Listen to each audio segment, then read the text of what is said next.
अब सबके मन में तो भावना आती होगी, कैसी भावना? अरे ठाकुर जी ने देखो क्या किया, इंद्र का पूजन बंद करा दिया और अपना पूजन करवाने लगे। ऐसा क्यों किया? तो बंधुओं ध्यान दीजिएगा इस बात पर। गिरिराज जी की क्या स्थिति,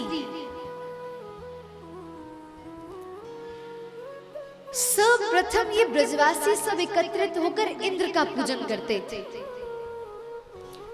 अब इंद्र व्यक्ति को कहीं ना कहीं सुख सुविधा तो दे देगा, लेकिन जब आत्म कल्याण की बारी हो तो कहीं ना कहीं वो इंद्र नहीं दे सकता, व्यक्ति का आत्म कल्याण नहीं कर सकता।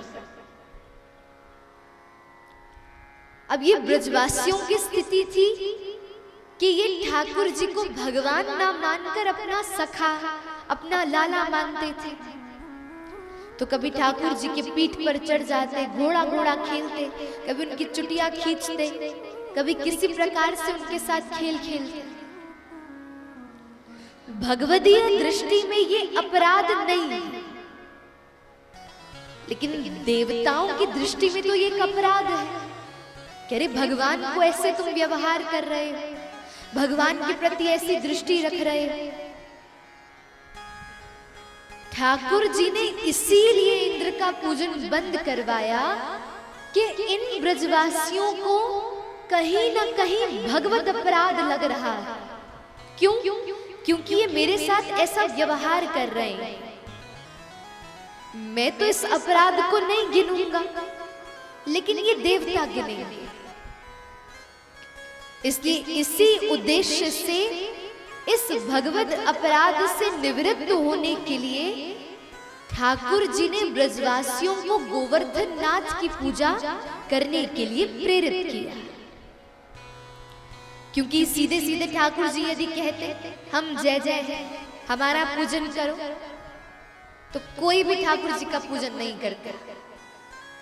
अरे जब गोवर्धन नाथ प्रकट हुए तो ऐसा कहा जाता है मधुमंगल ठाकुर जी के पास आए, बोला रे लाला, या गोवर्धन नाथ की तो शक्ल तुझसे मिल रही है। अरे तुझसे कैसे मिल रही है? ठाकुर जी बोले अरे मधुमंगल, जैसे तेरी और तेरी बहन की शक्ल मिलती है थोड़ी थोड़ी, क्योंकि तुम दोनों ने एक ही मैया का दूध पिया, सोई जिस गैया का दूध हमने पिया उसी गैया का दूध गिरिराज जी ने भी पिया, इसलिए हम दोनों की शक्ल खूब मिलती है। ब्रजवासी इतने भोले, आगे से तर्क भी नहीं करते, बोले ठीक है लाल। लेकिन बीच में से ठाकुर जी का एक सखा था सुबल, वो बड़ा तेज था।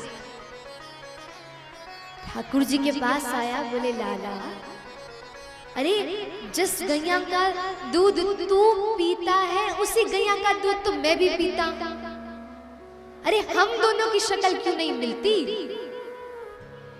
ठाकुर जी बोले क्या बहाना बना?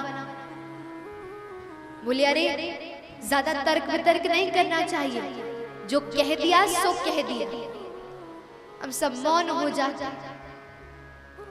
ये ब्रजवासियों की स्थिति है।